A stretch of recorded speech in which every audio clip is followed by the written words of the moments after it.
Ce que la Bible éthiopienne dit de Jésus. Pendant 2000 ans, le Vatican vous a caché 15 livres. 15 livres qui existaient avant même que Rome ne touche à la Bible. Des livres porteurs d'un message différent, d'un Jésus différent, d'une vérité différente. La Bible éthiopienne contient 81 livres, compte 66 pour votre Bible. Qu'est-il arrivé aux 15 manquants? Ils ne sont pas perdus, ils ont été retirés.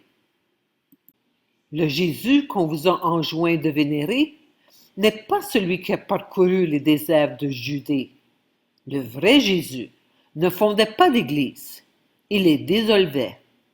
Il n'est pas venu créer des disciples, il est venu créer des êtres éveillés.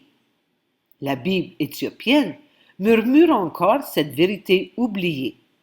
Les Écritures sèment souvent la confusion. On vous a dit que le doute est un péché, que les questions sont une rébellion. Le doute est en réalité la première étincelle d'intelligence. Un esprit qui ne questionne jamais est un esprit qui ne s'éveille jamais. L'Église éthiopienne a préservé ce que Rome a brûlé. Dans les montagnes d'Afrique, à l'abri des empires et des luttes politiques, les enseignements originaux ont survécu. Ils ont survécu non parce qu'ils étaient cachés, mais parce qu'ils vivaient hors de portée de ceux qui craignaient la vérité, plus qu'ils ne l'aimaient. À la fin de ce message, vous comprendrez 3 choses. Premièrement, quels livres ont été retirés et pourquoi. Deuxièmement, ce que Jésus a réellement enseigné à ses disciples, les plus proches. Troisièmement, comment vivre cet enseignement aujourd'hui, sans prêtre, sans rituel et sans attendre le paradis. Le royaume n'a jamais été lointain. On vous a simplement appris à ne pas le reconnaître en vous. En 325, le concile de Nicée s'est réuni.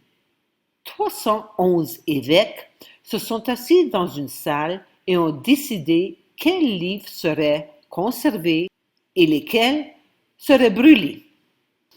Il ne s'agissait pas d'une révélation divine, mais d'une stratégie politique. L'empereur Constantin avait besoin d'unité et de pouvoir. Or, les âmes libres ne peuvent être contrôlées. C'est pourquoi le livre d'Hénoch a été retiré. Pourquoi? Car Hénoch contemplait le monde avec les anges, non par l'intermédiaire de prêtres ou de temples, mais par sa propre conscience. Le texte décrit une communion directe avec le divin, sans médiateur, ni instruction, juste un homme qui a appris à voir au-delà du voile de la perception ordinaire. Hénoch enseigne que le ciel n'est pas un lieu au-dessus des nuages, mais une dimension de la conscience. On y entre lorsqu'on s'éveille, pas après la mort, désormais. L'Église occidentale a jugé cela dangereux, trop mystique, trop direct. Si chaque homme pouvait cheminer avec les anges par sa propre conscience, qui s'agenouillerait devant l'évêque? Alors, on l'a retiré, mais l'Éthiopie l'a conservé. Il y a ensuite le pasteur d'Hermas, écrit au 1er siècle. Il parle de transformation intérieure, de pureté comme état d'être et non comme ensemble de règles. Il décrit un pasteur qui guide, non par des commandements, mais par sa présence. Ce texte confère du pouvoir à l'individu. C'est pourquoi Rome l'a supprimé. Une âme libre n'a besoin d'aucun maître. Le livre des Jubilés a également été retiré. Elle offrait une vision différente de la création, du temps comme un ensemble de cycles plutôt que de lignes droites. Cela remettait en question l'idée qu'il n'existe qu'un seul moment de salut, d'un seul sauveur. Si le temps est cyclique, si l'éveil se produit à chaque époque, alors l'Église perd son monopole sur la vérité. Et voici le schéma. Chaque livre tiré parlait de lumière intérieure, d'expérience directe et de réalisation de soi.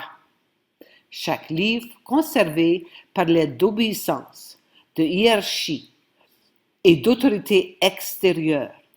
Ce système était conçu ainsi et pendant 1700 ans, il a fonctionné jusqu'à aujourd'hui.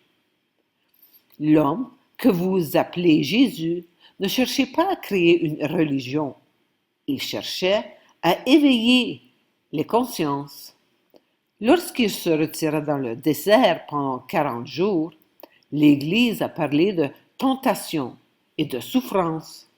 Mais les textes éthiopiens le décrivent autrement. Ils parlent de préparation, de méditation, d'un retrait dans le silence où le tumulte du monde ne pouvait plus l'atteindre. 40 jours de silence. Imaginez. Pas de sermon, pas d'écriture, pas de prière à un Dieu lointain. Juste la présence, juste le souffle, juste la conscience qui s'aiguise jusqu'à percer à jour chaque illusion. Quand Jésus est revenu, ses paroles étaient puissantes, non pas parce qu'elles étaient fortes, mais parce qu'elles jaillissaient du silence. Le silence est le berceau de la vérité. Dans la pleine conscience, vous touchez ce que Jésus a touché, le royaume intérieur. Quand il a dit que le royaume de Dieu est en vous, il ne récitait pas de poème. Il vous donnait une carte. Mais les traducteurs occidentaux l'ont déformé. Dans votre Bible, il est dit « Le royaume de Dieu est parmi vous ».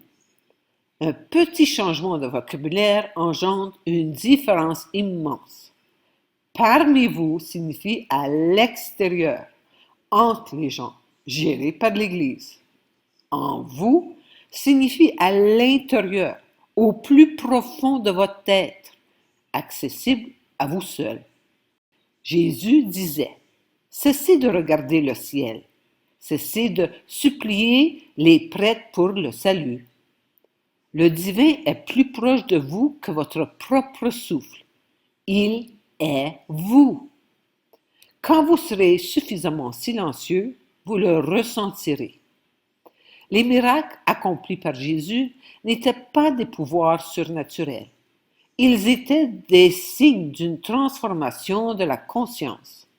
Jésus l'a dit lui-même.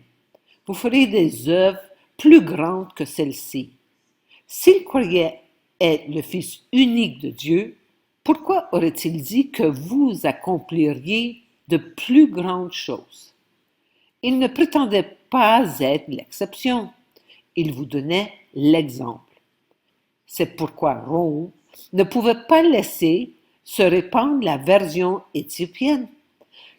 Cela anéantisait tout son modèle économique. On ne peut pas vendre le salut à des individus qui se savent déjà divins. On ne peut pas bâtir des empires sur la vérité que chaque être humain porte la même lumière. Alors, ils ont changé le message. Ils ont transformé l'éveil en culte. Ils ont transformé la présence en obéissance. Ils ont transformé un mystique en messie distant et inaccessible pour que vous n'osiez jamais lui ressembler. Mais la vérité a survécu dans les hauts plateaux d'Éthiopie, dans d'anciens manuscrits, dans le cœur de ceux qui ont refusé d'oublier. Jésus était un mystique et son message était simple. Soyez tranquilles. Regardez en vous. Vous êtes ce que vous cherchez. L'enfer n'a pas été inventé par Dieu, ni par Jésus, mais par des hommes qui avaient besoin de contrôler des masses. fut importé plus tard de la mythologie grecque, des récits d'Hadès et du Tartare. Le mot hébreu utilisé par Jésus était Héen. C'était un lieu réel, une vallée aux abords de Jérusalem où les ordures brûlaient jour et nuit. Il l'utilisait comme métaphore d'une vie gâchée, d'une existence inconsciente. Il ne décrivait pas une chambre de torture souterraine, mais plus tard, lorsque Rome eut besoin de la peur pour maintenir l'obéissance, elle transforma la métaphore en cauchemar. On peignit l'enfer sur les murs des églises. On le décrivit dans les sermons jusqu'à ce que les enfants se réveillaient en hurlant et que les adultes passent leur vie à trembler. La vision éthiopienne est radicalement différente. Le livre d'Enoch décrit des royaumes de conscience et non des royaumes géographiques. L'enfer est la séparation de la conscience. Le paradis est l'union avec la vérité. Les deux sont accessibles dès maintenant, pas après la mort, maintenant. Vous les choisissez instant par instant selon votre état d'être. Lorsque vous êtes inconscient, vous créez votre propre enfer. Un enfer de conflit, d'angoisse et de souffrance. À l'état de veille, cette même vie devient paradis. Jésus a dit, « Vous êtes la lumière du monde. » Ils ont dit, « Vous êtes un pécheur dans les ténèbres. » Jésus a dit, « Le royaume de Dieu est proche. » Ils ont dit, « Le royaume vient après la mort, si vous obéissez. » Tout enseignement de liberté a été perverti en un enseignement de contrôle. Pourquoi? Parce que l'amour est incontrôlable, contrairement à la peur. Un homme qui aime librement est imprévisible, dangereux pour les systèmes de pouvoir. Mais un homme soumis fera tout ce que l'on lui ordonne. La peur est devenue le fondement du christianisme occidental. Et c'est sur ce fondement qu'ils ont bâti des empires. Dans la Bible éthiopienne, Jésus est resté ce qu'il a toujours été, une présence d'amour, un miroir de la conscience, un rappel que vous êtes déjà chez vous. Vous avez simplement oublié le chemin. Et la peur ne peut vous le montrer. Seul l'amour le peut. Seule la vérité le peut. Jésus a dit, « Vous êtes ce que vous cherchez. Le divin n'est pas séparé de vous. C'est vous. C'est votre nature la plus profonde. Vous êtes déjà divin, mais vous n'en avez pas conscience. La résurrection n'était pas le retour à la vie d'un cadavre. Il s'agissait de l'éveil de la conscience, sorti du sommeil de l'ignorance. La mort dont Jésus parlait n'était pas physique, c'était la mort de l'ego, ce faux moi qui se croit séparé, insignifiant, et qui croit devoir se protéger et se défendre. Quand l'ego meurt, l'amour naît. Non pas l'amour qui attend quelque chose en retour, mais l'amour qui est la nature même de l'existence. C'est ce que la Bible éthiopienne appelle le Christ. Non pas un nom d'homme, mais un état de conscience.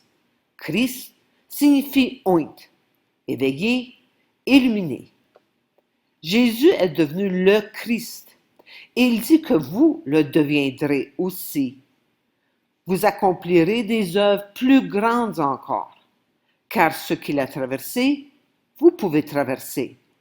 Le paradis n'est pas une destination future, il est présent, pleinement réalisé. Quand Jésus a dit « Je suis le chemin », il ne créait pas une religion, il désignait la conscience elle-même. Le chemin est conscience. La vérité est là. Vous n'avez pas besoin d'un prêtre pour vous confesser. Confessez-vous à votre propre cœur. Vous n'avez pas besoin d'un édifice pour trouver Dieu. Fermez les yeux. Dieu est plus proche de vous que votre propre souffle. Le véritable message de Jésus est celui-ci. Rentrez en silence. Regardez en vous. Aimez sans condition ni attente. Cessez d'attendre le retour de Jésus. Il n'est jamais parti. C'est vous qui avez cessé de le chercher. Vous connaissez déjà cette vérité. Vous l'avez toujours su. Vous l'avez simplement oubliée. La véritable Bible n'est pas écrite sur du papier. Elle est écrite dans votre conscience. Jésus n'était pas l'exception. Il était l'exemple. Ce qu'il est devenu, vous le devenez. Cessez de chercher à l'extérieur. Le royaume n'a jamais résidé dans des temples de pierre. Il est dans le temple de votre propre être. Jésus a enseigné une chose par-dessus tout. Vous êtes divin. Vous êtes la lumière que vous cherchez. Bienvenue chez vous. Amour infini. De l'esclavage du millénaire à la souveraineté individuelle. Réjouissons-nous, car la folie que nous vivons est une illusion qui pousse de plus en plus d'entre nous à s'éveiller. Notre monde traverse une crise évolutive, car l'esprit humain est prêt à dépasser l'intelligence rationnelle pour accéder à une conscience supérieure. En Orient, au XXe siècle, Sri Aurobindo et la mère ont découvert et ancré la conscience de vérité, la conscience supramentale, dans l'atmosphère terrestre. Depuis lors, cette conscience supramentale agit sur Terre en tant que pouvoir actif d'évolution. Une fois bien ancrée, la nouvelle conscience était prête à passer à l'étape suivante, sa vulgarisation et sa propagation. En Occident, au XXIe siècle, émerge Persocratia. Sri Aurobindo a synthétisé les idées orientales et occidentales de l'évolution et a déclaré avec audace que les humains sont des êtres de transition, qu'ils ne sont pas définitifs, que l'évolution continue et que les humains seront dépassés. C'est l'avenir qui attend l'humanité. Il s'agit d'une aventure de conscience sans précédent sur Terre. Un seul regard sincère sur la situation mondiale actuelle suffit à nous convaincre qu'elle atteint le point de non-retour. Cessons de répéter nos vieilles habitudes qui ne peuvent qu'engendrer davantage de souffrance. À nous tous de propager la contagion de l'amour infini. En ces temps de dissolution irrémédiable de l'illusion, gardons notre foi ardente et une sincérité sans faille. Nous devons choisir notre âme à tout prix. Amour infini.